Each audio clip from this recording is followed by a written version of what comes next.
नमस्कार, मेरा नाम है मनीषा सिंह और आप सबका स्वागत है हमारे यूट्यूब चैनल हमारा प्रशासन पर। आज की इस क्लास में हम बात करने वाले हैं चेस्टर बर्नार्ड के बारे में और साथ ही साथ हम जानेंगे चेस्टर बर्नार्ड के द्वारा बताई गई अनेक सिद्धांतों के बारे में। चलिए शुरू करते हैं आज का लेक्चर। आगे बढ़ने से पहले मैं आपको बता दूं कि हमारे इस चैनल पर लोक प्रशासन से संबंधित अनेक वीडियोस आपको हिंदी लैंग्वेज में, हिंदी माध्यम में प्रोवाइड किए जाते हैं। अगर आप लोक प्रशासन के छात्र हैं या सरकार कैसे काम करती है इस विषय में आपकी गहन रुचि है, तो आप बिल्कुल सही जगह पर पहुंचे हैं। चैनल को सब्सक्राइब कर लीजिए और वीडियो एंड तक देखें। अगर आपको वीडियो पसंद आती है तो कमेंट जरूर करें और वीडियो को लाइक करें। चलिए शुरू करते हैं आज का लेक्चर चेस्टर बर्नार्ड के बारे में। देखिए, चेस्टर बर्नार्ड आते हैं 1938 में, मतलब माफ कीजिएगा, चेस्टर बर्नार्ड की जो सबसे फेमस किताब आती है वो आती है 1938 में। 1938 में या 1938 में क्या हुआ था, आपको अगर याद हो, मैंने आपको बताया था लोक प्रशासन का विकास, और उसमें मैंने आपको बताया था कि कई चरण आते हैं। जैसे पहले चरण में जो है वो राजनीति को शासन से अलग माना गया था। दूसरे चरण में प्रशासन के सिद्धांत पर बात हुई थी। तीसरे चरण में चुनौती मिली। ठीक है, हम यहीं तक बात करेंगे। आपको याद होगा, मैंने आपको जब टाइम बताया था तो मैंने कहा था ये 1927 से 1937 तक चलता है। ये था 1887 से 1927 तक, और ये शुरू रहता है फिर 1930 से तकरीबन 1950 तक ये अप्रोक्सीमेटली चलता है। टाइम अलग अलग इसका, इसमें फिर चुनौती और संकट का दौर भी आ जाता है। 1970 तक संकट का दौर भी आ जाता है। अब चुनौती मिली कैसे, याद रखिएगा। 1937 में गुलिक और उर्विक की किताब आती है, बहुत फेमस होती है। उसमें उन्होंने ढेर, मतलब ऐसे भर भर के सिद्धांत दिए थे कि आप कार्य को विभाजित कर दो, आप अपना जो भी है संरचना बढ़िया कर दो, संगठन को बढ़िया बना लोगे। यहाँ तक कि उर्विक ने, गुलिक ने मतलब 29 सिद्धांत दिए। कहीं पर उन्होंने 14 सिद्धांत की बात करी, कहीं पर उन्होंने पोस्ट कॉर्प संकल्पना की बात करी। ठीक है, तो अलग अलग सिद्धांत आ रहे हैं। उसके जस्ट एक साल बाद में 1938 में ही चेस्टर बर्नार्ड की किताब आती है, the functions of the executive करके। द फंक्शंस ऑफ एग्जीक्यूटिव, अर्थ क्या है इसका, एग्जीक्यूटिव का? द फंक्शंस ऑफ एग्जीक्यूटिव मतलब जो मेन मुख्याधिकारी है, मेन मुख्याधिकारी इन द सेंस जो मेन है, जो मुख्याधिकारी है, उसके फंक्शंस क्या क्या होते हैं। और जैसे ही ये किताब पब्लिश होती है, यहाँ तक जो राजनीति और प्रशासन के आधार पर लोक प्रशासन अपनी एक नई पहचान बनाने की कोशिश कर रहा था, वो कोशिश को एक चुनौती मिलती है। कहने का अर्थ ये हुआ कि ये जो चुनौती का दौर शुरू हुआ था, उसमें बर्नार्ड का बहुत बड़ा योगदान है, बहुत बड़ा योगदान है। बर्नार्ड ने जो कहा उसको फॉलो करते हुए फिर इनके पीछे पीछे साइमन आते हैं, हर्बर्ट साइमन। हालांकि इनकी किताब 1947 में आती है, बट बर्नार्ड ने जो बात कही वही बातें साइमन ने थोड़ा और रिफाइन करके, थोड़ा और सुधार करके बोली। तो हम सबसे पहले समझेंगे, अभी तक हमने जितने विचारकों के बारे में बात करी है, चाहे फिर वो टेलर हो, फायोल हो, गुलिक और उर्विक हो, मैरी पार्कर फोलेट हो, एल्टन मायो हो, मैक्स वेबर हो, उन सब के बारे में आपने जितना भी पढ़ा है, उन सबको समझ लीजिए कि वो कहीं ना कहीं एक एडमिनिस्ट्रेशन की सिर्फ इंटरनल फंक्शनिंग की बात करते हैं। सीधे शब्दों में अगर मैं कहूँ तो प्रशासन की तो आंतरिक गतिविधि होती है, आंतरिक संरचना है, आंतरिक तौर पे कैसे काम हो रहा है, उसके ऊपर इनका ज्यादा ध्यान है, इंटरनल फंक्शनिंग पे। फिर आते हैं बर्नार्ड। बर्नार्ड क्या कहते हैं? बर्नार्ड कहते हैं कि एक ऑर्गेनाइजेशन जब काम कर रहा है, एक संगठन काम कर रहा है, तो उसके आसपास का जो वातावरण है, वातावरण कुछ भी हो सकता है, जैसे आर्थिक वातावरण होता है, सामाजिक वातावरण होता है, वो भी उस संगठन की उत्पादकता पर प्रभाव डालता है और संगठन से भी वातावरण प्रभावित होता है। यानी पहली बार किसी ने संगठन के बाहर के तत्वों का जिक्र किया था। ये चेस्टर बर्नार्ड की सबसे बड़ी उपलब्धि है और इसको हम कहते हैं व्यवस्था उपागम। ठीक है, यानी कि सिस्टम थ्योरी। अब एक चीज याद रखिएगा, सिस्टम थ्योरी कोई नई चीज नहीं है। ऐसा नहीं है कि पहली बार बर्नार्ड ने ही इसका जिक्र किया हो। सिस्टम थ्योरी सबसे पहले जो विज्ञान के विषय थे, जैसे हमारा जीव विज्ञान है, हमारा जो रसायन विज्ञान है, उनमें शुरू हुआ। फिजिक्स, केमिस्ट्री, बायो, इनके अंदर शुरू हुआ ये चीज, और धीरे धीरे ये सोशल साइंस की तरफ, सामाजिक विज्ञान की तरफ बढ़ा। तो व्यवस्था उपागम का असर लोक प्रशासन पर भी पड़ा, और इसके जो अग्रगामी थे, जो सबसे लीड कर रहे थे, वो थे चेस्टर बर्नार्ड। तो ये तो हुआ चेस्टर बर्नार्ड का व्यवस्था उपागम। इसमें क्या बात बोली गई मैं आपको बता देती हूँ यहाँ पर। इसमें कहा गया कि एक संगठन जो है, एक संगठन अनेक तत्वों से मिलकर के बनता है। जैसे मान लीजिए हमारा जो सांस लेने का पूरा तंत्र बनता है, जिसको हम रेस्पिरेटरी सिस्टम कहते हैं, उसमें मान लीजिए जैसे नाक है, उसमें हमारी सांस लेने की नली है, फिर हमारे फेफड़े हैं, है ना। ये पूरा का पूरा अलग अलग ऑर्गन है, अलग अलग तंत्र, ऑर्गन से मिलकर के एक पूरा तंत्र बना है। जैसे हमारा पाचन तंत्र है, पाचन तंत्र में हमारा मुंह आ जाता है, फिर हमारी जो नली है, खाने की भोजन नली है, वो आ जाती है। हमारा स्टमक आ गया, बड़ी आंत, छोटी आंत, लीवर, और भी ढेर सारी चीजें आ गई। तो ये सारी चीजें मिल करके तब जाकर के एक पाचन तंत्र बनता है। वैसे ही चेस्टर बर्नार्ड कहते हैं कि एक संगठन अनेक छोटे छोटे तत्वों से मिलकर के बनता है। हर एक तत्व अपने आप में अलग काम कर रहा है, लेकिन सब मिलकर के काम कर रहे हैं, इसलिए संगठन अच्छे से चल रहा है। मान लीजिए जैसे आपका लीवर है, लीवर अपना काम कर रहा है, आपकी आंत है वो अपना अलग काम कर रही है, लेकिन सभी एक साथ अच्छे से काम कर रही है, इसीलिए आपका पाचन तंत्र भी सुदृढ़ बना हुआ है। तो ये था आपका संगठन का व्यवस्था सिद्धांत। इसके अलावा समझने की कोशिश करते हैं। देखिए, इनकी दो किताबें आती हैं, याद रखिएगा। एक तो the functions of the executive, क्या आई थी 1938 में, और ऑर्गेनाइजेशन एंड मैनेजमेंट करके किताब आई थी इनकी 1948 में। तो व्यवस्था उपागम का विकास इन्होंने किया था। इन्होंने बताया था कि संगठन क्या एक सहकारी सामाजिक व्यवस्था है। हर एक संगठन में दो प्रकार की सीमाएं होती है, हर एक संगठन में होती है, शारीरिक सीमाएं और प्राकृतिक। यानी कि एक इंसान, एक संगठन अकेला कुछ नहीं कर पाता, सबको मिल करके तालमेल बिठा करके ही तभी जा करके हम अपने जो टारगेट, अपने जो उद्देश्य हैं, उनको अचीव कर पाते हैं। हम अकेले नहीं कर पाते, इसलिए हमने संगठन को चुना, हम संगठन से जुड़े। इसीलिए संगठन और मनुष्य के बीच में तालमेल बहुत ज्यादा जरूरी है, सहयोग बहुत ज्यादा जरूरी है, और ये होती है सहकारी व्यवस्था। चेस्टर बर्नार्ड ने इसे प्रशासनिक संगठन के बारे में भी कहा कि प्रशासनिक संगठन भी क्या है, एक प्रकार की व्यवस्था है जो अन्य मानवीय क्रियाओं से मिलकर के बनती है। फिर इन्होंने बताया संगठन दो प्रकार के होते हैं। पहला तो उन्होंने संगठन के बारे में बताया, फिर उन्होंने बताया कि संगठन दो प्रकार के होते हैं। एक होता है औपचारिक और एक होता है अनौपचारिक। औपचारिक को हम कहते हैं फॉर्मल, और अनौपचारिक को हम कहते हैं इनफॉर्मल।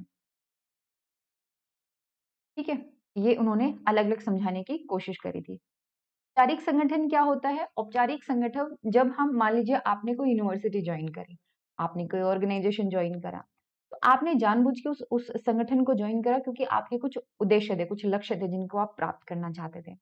बर्नार्ड कहते हैं कि दो या दो से अधिक व्यक्ति जब जानबूझकर लक्ष्य की तरफ बढ़ते हैं, समन्वित काम करते हैं, तो वह औपचारिक संगठन ही कहलाता है। और औपचारिक संगठन के लिए संगठन के तीन तत्व उन्होंने बताए हैं। अगर अभी भी आपको औपचारिक और अनौपचारिक संगठन नहीं समझ में आता तो मैं आपको बता देती हूँ। जैसे मान लीजिए किसी संगठन में आप लोग कुल 50 लोग काम कर रहे हैं, ठीक है। इस तरीके से आपकी जो है वो पोजीशन डिसाइड हुई है कि आपका मुख्याधिकारी जो है वो ये इंसान रहेगा, आपके जो सुपरवाइजर हैं वो ये रहेंगे, और मजदूर जो हैं वो ये रहेंगे। एक व्यवस्था बनाई हुई है पूरी, सबको बताया गया कि आपको काम ये करना है, इतने बजे ऑफिस में आना है, इतने बजे ऑफिस से जाना है, ऑफिस में ये काम करना है, इतना वेतन मिलेगा। ये सारी चीजें आपकी निर्धारित होती हैं। वो होता है औपचारिक संगठन। अब 50 लोग काम कर रहे हो तो हो सकता है कुछ लोगों के साथ आपकी बहुत अच्छी दोस्ती हो जाए, कुछ लोगों की आपके साथ बहुत अच्छी दोस्ती हो जाएगी। मान लीजिए 5 लोग हैं तो आपस में बहुत अच्छे फ्रेंड बन गए। अब वो फ्रेंड ऐसे बन गए कि ऑफिस में जो कुछ हो रहा है, संगठन में जो कुछ हो रहा है, वो आपस में डिस्कस कर रहे हैं। तो ये क्या कहलाता है? अनौपचारिक संगठन। अब आप जाओगे किसी ऑफिस में तो आपके ऑफिस फ्रेंड्स भी तो होते हैं ना, कलीग होते हैं बट ऑफिस फ्रेंड्स भी तो होते हैं। तो ऑफिस फ्रेंड वाला जो माहौल बनता है, जो ग्रुप बनता है, वो एक प्रकार से अनौपचारिक संगठन कहलाता है। औपचारिक संगठन की मैं बात करूं तो यहाँ पे चेस्टर बर्नार्ड ने औपचारिक संगठन के 3 तत्व बताए थे। पहला, ये जो 50 लोग काम कर रहे हैं, इनके बीच में कम्युनिकेशन जरूरी है। अगर ये बातचीत नहीं कर पाएंगे, संचार नहीं होगा, तो संगठन ही नहीं बनेगा। इसके अलावा बात करी सहयोग की, सब लोग मिलकर के काम कर रहे हैं, सहयोग कर रहे हैं, इसीलिए तो संगठन है। सामूहिक लक्ष्य है, 50 के 50 लोग एक जैसे लक्ष्य की प्राप्ति के लिए लगे हुए हैं। सामूहिक लक्ष्य ही उनका जो कहते हैं ना सहयोग, वो पॉसिबल करवा पाता है। अनौपचारिक संगठन के बारे में भी इन्होंने कहा कि ये एक प्राकृतिक व्यवस्था है। मतलब जैसे जैसे लोग इकट्ठे होंगे वैसे वैसे प्राकृतिक तौर पर जो है वो अनौपचारिक संगठन बनता चलेगा। इसके अलावा एक चीज जो उन्होंने कही कि मान लीजिए एक इंसान, एक मनुष्य एक संगठन से जुड़ता है, वहां पर वो 8 घंटे की नौकरी करता है, हफ्ते के 6 दिन काम करता है, और काम भी ऐसा है कि उसको बीच में बस आधा घंटे का जो है वो बीच में फ्री टाइम मिलता है। कई बार ऐसा होता है कि वो घर पे भी फाइलें वगैरह लेकर के आता है काम करने के लिए। तो काम तो बहुत ज्यादा है और बदले में उसको सैलरी मिल रही है मान लो 50,000 रुपए। तो ये तो हुआ इंसान का योगदान, याद रखिएगा, ये तो हुआ उसका योगदान। ठीक है। और ये हो रहा है उसको क्या चीज बदले में मिली। ठीक है। उसको क्या सेटिस्फेक्शन वहां से मिला, इसको हम कहते हैं संतोष। इंग्लिश में इसके लिए वर्ड यूज किया गया है, योगदान को कहते हैं कंट्रीब्यूशन और संतोष को कहा जाता है सेटिस्फेक्शन। तो चेस्टर बर्नार्ड कहते हैं एक इंसान किसी संगठन से जुड़ने के लिए ज्यादा मोटिवेटेड रहेगा अगर उसको लगता है कि जितना वो काम कर रहा है उसके बदले में उसको जो सेटिस्फेक्शन, बदले में जो सर्विसेज मिल रही हैं उसके योगदान से ज्यादा है। मैंने 8 घंटे काम करा, मैंने देखा बाकी लोग जो 8 घंटे काम करते हैं उनको इतनी सैलरी मिलती है, उनको 20-30,000 मिलता है, मेरे को 50,000 मिल रहा है। और सही भी है क्योंकि मैं 8 घंटे दे रहा हूँ तो मैं इसके अलावा और कोई काम नहीं कर पाता। अब 8 घंटे मैं अगर दे रहा हूँ तो मुझे क्या करना पड़ेगा, मुझे यहाँ से अच्छी सैलरी चाहिए। तो ये मेरी उम्मीदें हैं, मैं इतना योगदान कर रहा हूँ, कर रही हूँ, तो उसके बदले में मुझे जो रिवॉर्ड मिल रही है अगर वो सही है, मतलब बैलेंस है, तब तक तो आपका संगठन चलेगा। सही। अगर उसको लग रहा है कि 8 घंटे काम करके मुझे बस कम ही सैलरी मिल रही है, ज्यादा नहीं है, मेरे लिए कोई लाभ का सौदा नहीं है, बेनिफिट नहीं है, तो इंसान संगठन से दूर हो जाएगा। और जितना वो योगदान दे रहा है उसको बदले में उससे बहुत कम मिल रहा है, तो बहुत ज्यादा चांसेस है कि वो संगठन से बहुत लंबे टाइम तक जुड़ा ना रहे। तो ये उन्होंने बताया था, चेस्टर बर्नार्ड ने सिद्धांत था उनका योगदान संतोष का सिद्धांत। अगर हमें किसी इंसान को प्रेरित करना है काम करने के लिए तो हमें क्या समझना होगा कि वो काम क्या कर रहा है, योगदान कितना है, संगठन में जितने भी कर्मचारी हैं वो क्या संतुष्ट हैं, ये भी हमें ध्यान रखना होगा। संतुष्टि कैसे होगी इसके कुछ उन्होंने कारक बताए, कारण बताए, एक तरीके से फैक्टर्स बताए उन्होंने। उन्होंने बताया कुछ भौतिक कारण हो सकते हैं और कुछ गैर भौतिक कारण हो सकते हैं। पहले भौतिक कारण की बात करते हैं, जैसे धन या सत्ता, सैलरी बड़ी अच्छी है जी, फिर एक बहुत अच्छी जॉब अपॉर्चुनिटी मिली है तो हमने ज्वाइन कर लिया, एक अवसर मिला आपको। फिर जहां काम कर रहा हूँ वो मेरे घर के पास में भी है, मेरे को फैसिलिटीज भी अच्छी मिल रही है तो ज्वाइन कर लिया, वो भी एक अच्छी चीज है। या मैं काम करता हूँ, मानता हूँ काम बर्डन ज्यादा है लेकिन बॉस बड़ा अच्छा है, मैं जो काम करता हूँ मुझे इनाम भी दिया जाता है, बहुत अचीवमेंट भी फील होती है उसमें, सेंस ऑफ अचीवमेंट आता है। तो ये सारी चीजें हैं। गैर भौतिक कारण में क्या आ जाते हैं कि धीरे धीरे एक टाइम तक आपके भौतिक कारण काम करते हैं, फिर एक समय के बाद में, जैसे शुरू में आप सैलरी के लिए काम करते हो, धीरे धीरे में सैलरी सेकंड जो है प्रायोरिटी पे आ जाती है। ठीक है। और आप जो काम कर रहे हो वो सेंस जो है आपकी, आप प्रेरित करने के लिए कि मैं एक काम कर रहा हूँ, मैं एक अच्छा काम कर रहा हूँ, समाज में जो है इससे फायदा होगा, वो आपके लिए ज्यादा कारगर होता है। ठीक है। तो ये चीजें होती हैं गैर भौतिक कारण। इसमें कुछ प्रोत्साहक उन्होंने बताए हैं। इसके अलावा चेस्टर बर्नार्ड ने सत्ता और उत्तरदायित्व का जिक्र किया। देखिए, सत्ता यानी अथॉरिटी, जिस इंसान के पास सत्ता है, प्राधिकार है, उसके पास उतनी ही जिम्मेदारी होनी चाहिए। सत्ता के 3 तत्व होते हैं: उद्देश्य, योगदान और संचार। ठीक है। अब मान लीजिए, यहाँ पे बस 2 मिनट का टाइम लगेगा, इस कॉन्सेप्ट को मैं एक्सप्लेन कर देती हूँ। एक बॉस है, वो अपने कर्मचारी को कुछ आदेश देता है। आदेश किस आधार पर देता है? क्योंकि उस बॉस के पास सत्ता है, या मैं कह सकती हूँ उसके पास अधिकार है ऑर्डर देने का। तो चेस्टर बर्नार्ड कहते हैं ये जो आदेश है वो 3 प्रकार के हो सकते हैं। एक तो वो जो वो बिना झिझक के स्वीकार कर ले, ठीक है, बिना झिझक के स्वीकार कर लिए जाएं। दूसरे वो जो बिना देखे सोचे, मतलब ऐसे ऑर्डर्स जो बिल्कुल ही आप स्वीकार नहीं कर सकते। एक वो स्वीकृति हाथों हाथ मिल जाएंगी, एक वो जिनको स्वीकृति बिल्कुल ना हो जाएगी। ठीक है। और एक वो जो आपको लगता है कि ठीक है, अगर सर्टेन कंडीशंस फुलफिल होती है तो वी कैन फॉलो, उनके बारे में हम बात करेंगे। तो ऐसे ऑर्डर्स जो बिना सोचे समझे, मतलब आपको लगता है कि भाई देखो, इसने जो ऑर्डर दिया है वो मेरी रिस्पॉन्सिबिलिटी है, इसी रिस्पॉन्सिबिलिटी को पूरा करने के लिए मैं इस संगठन से जुड़ा हुआ हूं, तो क्या होगा कि बॉस ने जो आदेश दिया वो आप बिना झिझक के फॉलो कर लोगे। ठीक है। यही यहां पर एक्सप्लेन करने की कोशिश करी गई है। इसको कहा गया था जोन ऑफ इंडिफरेंस, सत्ता की स्वीकृति। जोन ऑफ इंडिफरेंस में क्या होता है कि अब हम क्या करेंगे, हम इनके जो ऑर्डर हैं वो हम बिना झिझक के एक्सेप्ट कर लेंगे। ठीक है। तो ये ही है उदासीनता का क्षेत्र। उदासीनता का क्षेत्र कैसे निर्धारित होता है? जो हमने मोटिवेशन वाला पढ़ा था, प्रेरणा का सिद्धांत पढ़ा था, उसी पे होता है। देखिए, कई बार आपको जब आप लेक्चर सुनते हो तो आपको महसूस हो सकता है कि कुछ चीजें बीच में छूट रही हैं या आप अच्छे से रिलेट नहीं कर पा रहे।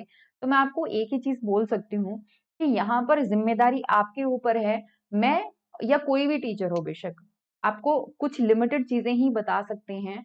जब आप खुद पढ़ोगे चीजों को, तब आप अच्छे से रिलेट कर पाओगे। बहुत बार चांसेस हो सकता है कि हम कुछ चीजें आपको प्रॉपरली ना बता पाए, या आप उस टाइम पर अच्छे से ना समझ पाए, चांसेस हैं। ठीक है। तो आप ये नोट्स आपके पास हैं, चेस्टर बर्नार्ड के बारे में पढ़िए। और अगर कोई डाउट आता है, आपको कुछ पूछना होता है, तो बिल्कुल आप कमेंट सेक्शन में पूछ सकते हैं, आप कॉल करके भी पूछ सकते हैं। लेकिन इसको पहले आप वीडियो देखें, फिर आप खुद पढ़ें, तब जाकर के आपको चीजें समझ में आएंगी। एक दो बार रिवीजन करेंगे तो और ज्यादा क्लैरिटी आती जाएगी। तो फिर मेन किताब क्या थी उनकी? प्रबंधक के कार्य, the functions of the executive. क्या फंक्शन होते हैं? सबसे पहले तो तीन तीन फंक्शंस होते हैं। पहला फंक्शन क्या है? उद्देश्य को निर्धारित करना। काम क्या होगा वो निर्धारित करना। संचार व्यवस्था को बनाए रखना। और तीसरा क्या होगा इनका, कि जो सबॉर्डिनेट होते हैं, जो अधीनस्थ होते हैं, उनसे उद्देश्यों के अनुरूप प्रयास प्राप्त करना। अपने सबॉर्डिनेट से, अपने कर्मचारियों से काम करवाना। काम करवाने के लिए आप उनको पुरस्कृत कर सकते हो, उनको आप दंड दे सकते हो, अलग अलग है। मान लीजिए आप वो ढंग से काम नहीं कर रहे तो आपको दंड देना पड़ेगा, और अगर वो अच्छा है, काम कर रहा है, तो उसको आप क्या करें, उनको पुरस्कृत करें। तो चेस्टर बर्नार्ड ने ये जो सारी बातें हमें बताई, इन्होंने यहाँ पर मानवीय महत्व को स्थापित करने में एक बहुत ही अहम भूमिका निभाई। उन्होंने जनतांत्रिक और जन मूल्यों को यहाँ पे काफी महत्व दिया। लेकिन उनकी ठीक है, कंट्रीब्यूशन के साथ साथ उनको कई आलोचनाओं का शिकार भी होना पड़ा। यहाँ पर मैं चाहती हूँ कि आप जब इसके बारे में पढ़ें तो लिखें, यहाँ पर आप अपने नोट्स खुद बनाएं कि आलोचनाएं किस आधार पर की गई होंगी। क्योंकि ये एक व्यवहारवादी भी थे, ये एक व्यवस्थावादी भी थे। तो चेस्टर बर्नार्ड एक काफी, वो कहते हैं ना, वाइड पर्सनालिटी के तौर पे आपको दिखाई देते हैं। काफी सारी चीजों के बारे में उन्होंने बोला है।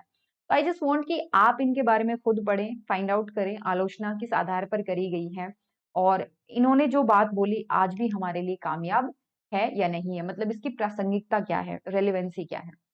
चलिए, आज का लेक्चर मैं यहीं पे खत्म करती हूँ। अगर आप हमारे नोट्स परचेज करना चाहते हैं तो आप बिल्कुल, आपको पीडीएफ फॉर्मेट में नोट्स मिल जाएंगे।